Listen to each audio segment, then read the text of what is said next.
11 de septiembre. Para aquellos que pueden oírlos, estos sonidos significan muerte.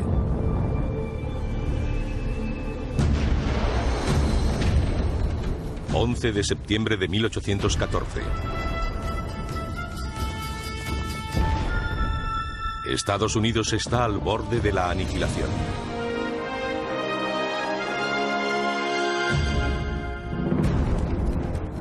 Un ejército invasor está a las puertas de una de las principales ciudades del país. Su capital ha sido arrasada, sus defensas hechas añicos. Una sola cosa se interpone entre las fuerzas enemigas y la destrucción de la nación: la voluntad de 15.000 hombres y mujeres decididos a impedir la primera invasión de su país.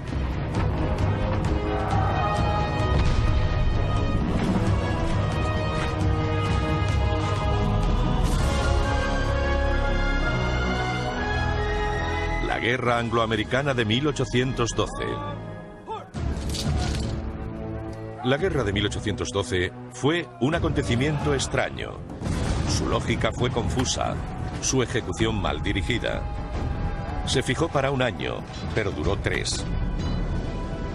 Su causa principal dejó de ser un factor antes de que se disparase el primer tiro, y su batalla más famosa fue librada después de firmarse el Tratado de Paz. A pesar de tan dudoso honor, la guerra jugó un papel crucial en el establecimiento de la dirección e identidad de Estados Unidos. Esta segunda guerra de independencia inspiró el himno nacional y permitió a los padres fundadores abrir el camino a una nueva generación de hombres corrientes con un valor nada común que llevaría a la nación a su destino manifiesto.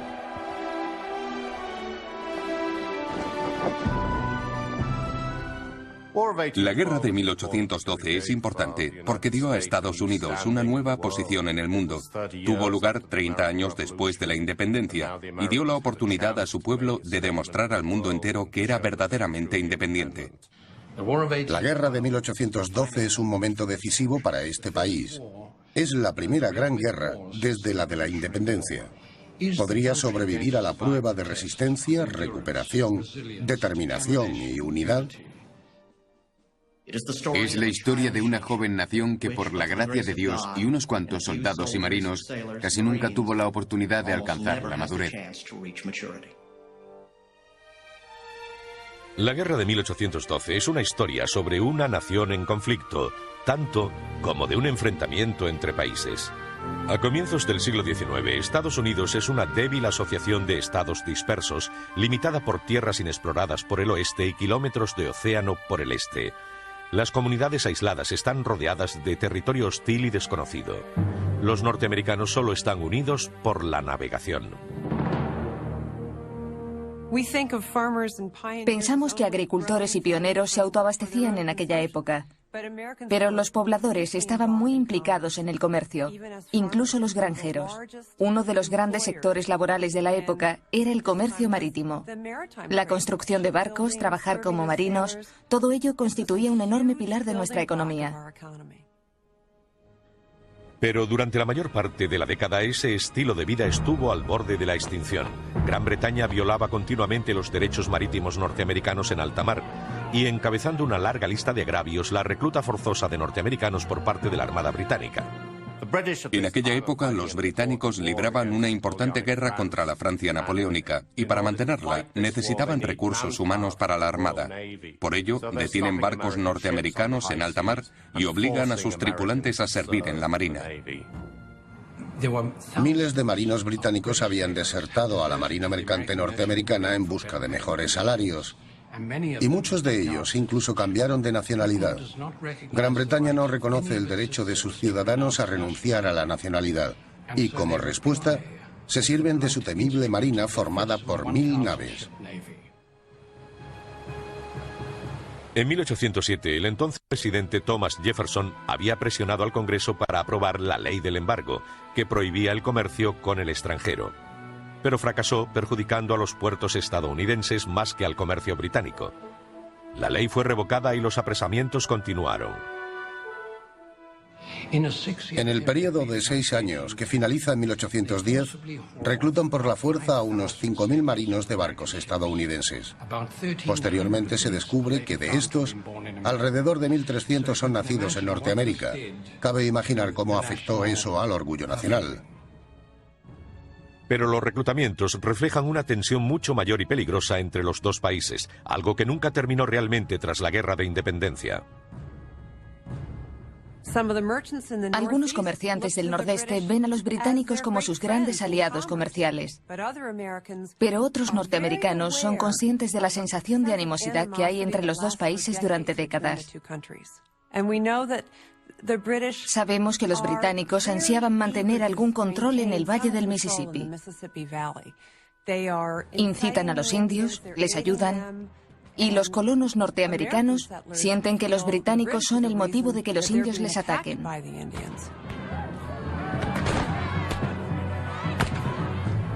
La creciente oleada de resentimiento estaba a punto de convertirse en una vorágine, y en su centro había un hombre que se daba cuenta de que la guerra era inevitable. Un pigmeo, como lo describió un rival político, de solo 1,32 m de estatura y 45 kilos de peso. El presidente James Madison es un hombre menudo, pero el mayor intelecto de los padres fundadores y el arquitecto de la Constitución. Madison era un hombre complejo. No muy impresionante físicamente. Era conocido como Pequeño Jimmy, pero un gigante en cuanto a inteligencia. Uno de los hombres más brillantes del panorama norteamericano de la época. Pero si se le conocía, daba la impresión de ser distante. Hoy podríamos llamarlo algo empollón. Sin embargo, resultó ser un presidente muy capaz. Pero el 1 de junio de 1812, Madison sometería a la Constitución a una nueva y peligrosa prueba.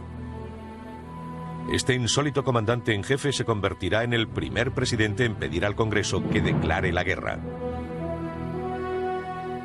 En su discurso, enumera los agravios para justificar su llamada a la guerra contra Gran Bretaña. Incluye la interferencia en el comercio marítimo y la incitación de ataques indios en la frontera.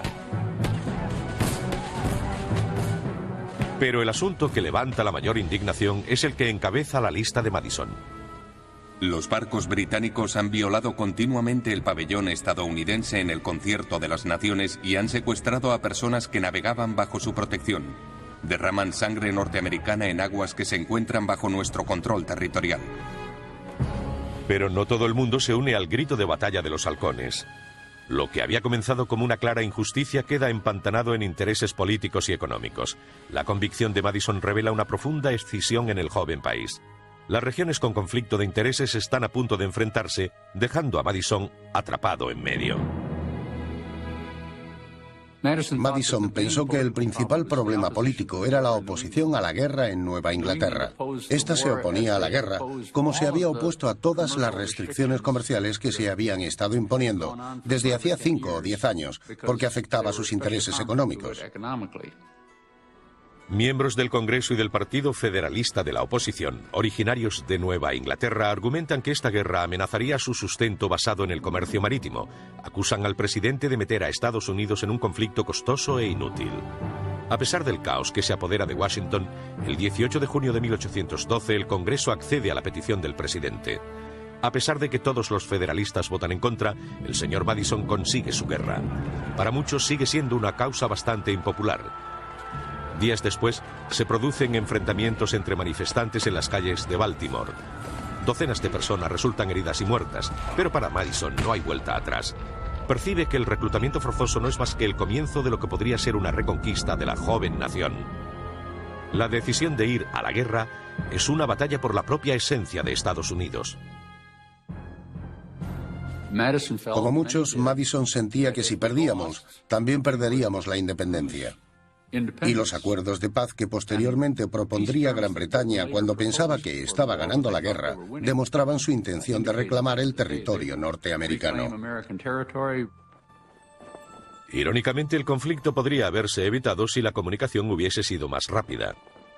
2 días antes de que el Congreso votara a favor de la guerra, Gran Bretaña revocaba la ley que autorizaba las reclutas, eliminando así el mayor agravio de Norteamérica. Pero cuando las noticias llegan a Washington varias semanas después, es demasiado tarde. Estados Unidos ha entrado en su primera guerra mundial. A pesar de su ardor combativo, los halcones y otros republicanos partidarios de la guerra ignoran un hecho importante. Estados Unidos no está preparado para costear una guerra. Llevamos mucho tiempo acostumbrados a despreciar a los norteamericanos como un enemigo indigno de consideración seria, afirmaría un oficial británico. A comienzos de la guerra de 1812, el ejército norteamericano es prácticamente incapaz. Lo forman una serie de pequeñas compañías diseminadas por el país. Se trata de una fuerza policial diseñada para patrullar y hacer que se cumplan las leyes norteamericanas, pero más bien simbólica. De hecho, son un peligro para sí mismos más que para el enemigo. Los oficiales de la Guerra de Independencia ya habían muerto o estaban retirados, así que de esta nueva generación de mandos ninguno había entrado en combate y todos subestimaban los desafíos a los que debían hacer frente. Por otra parte, el ejército británico se encontraba en la cumbre de su competencia profesional. Sus tropas estaban bien entrenadas y equipadas. Al comienzo de la guerra, sus oficiales, a diferencia de los norteamericanos, son muy jóvenes y aún así muy experimentados. Lo que hace que el ejército británico sea superior es su determinación. Su rechazo a aceptar la derrota a pesar de que todo indique que están acabados. Los británicos se vuelven a poner en pie y luchan hasta la victoria. Además, Estados Unidos se enfrenta a otra clara desventaja. No dispone de una verdadera armada. La Marina Británica es un enorme problema. Los norteamericanos nunca van a ser capaces de crear nada que compita con el tamaño de la flota británica. ¿Y qué es lo que hacemos? Tenemos marineros, mercantes, empresarios y hombres de negocios de éxito. Por lo que el Congreso promueve la piratería. Anima a la gente a atacar barcos británicos, con la esperanza de equilibrar las fuerzas. En el panorama internacional de 1812, los norteamericanos son vistos como ingenuos, desorganizados e irrealistas. Y será así como librarán esta guerra. La disparidad entre las fuerzas de ambos bandos se hace patente en los días siguientes al inicio del conflicto. Pocas semanas después de que estalle la guerra, los mandos militares fijan como objetivo el último bastión de Gran Bretaña en América del Norte, Canadá. Los congresistas partidarios de la guerra cada vez estaban más interesados en Canadá. Pensaban que era la mejor forma de responder a Inglaterra por sus insultos a la bandera y el apresamiento de marineros. Pensaron que Canadá sería cosa fácil. ¿Qué están pensando? En Estados Unidos hay 7,5 millones de personas y no son suficientes para colonizar toda la tierra que tenemos. ¿Por qué ponen sus miras en Canadá? Ni siquiera tenemos milicianos dispuestos a cruzar esa frontera. Lo que muchos habían predicho que sería cuestión de una simple marcha, se convierte en uno de los mayores errores de la historia militar norteamericana. El país no está preparado para defender sus fronteras occidentales y durante los primeros años de la guerra se producen una serie de desastres absolutos para la joven nación. Mackinac, Dearborn y Detroit caen sin apenas oponer resistencia. El país no puede hacer frente a la fuerza militar británica. De todos los fuertes que caen, la rendición de Detroit es la más desastrosa. 2.000 hombres se rinden sin disparar un solo mosquete. Un comienzo que no presagiaba nada bueno, en lo que se convertiría en un confuso e interminable conflicto. Lo único positivo estos primeros días proviene de uno de los barcos de la inexistente armada estadounidense. Solo 3 días después de la rendición de Detroit, el Constitution se encuentra con el buque británico Guerrier frente a las costas de Nueva Inglaterra. Para la tripulación del Constitution, la batalla es muy personal. El Guerrier es uno de los barcos más conocidos por sus reclutamientos forzosos. El combate dura 3 horas. Cuando el fuego de los cañones del Guerrier no logra atravesar el sólido casco de roble del Constitution, el buque norteamericano se gana su inmortal apodo, el Viejo Valiente. El Constitution regresa a Massachusetts como un héroe y el conflicto que empezó en una nebulosa política tiene su primera victoria real. Aunque no duraría mucho tiempo. A medida que la guerra de 1812 se alarga hasta 1813, la campaña para conquistar Canadá ha fracasado en su mayoría. Pero ese abril, los norteamericanos encolerizan a los británicos y sientan las bases para el acto de venganza más espectacular de la guerra. El 27 de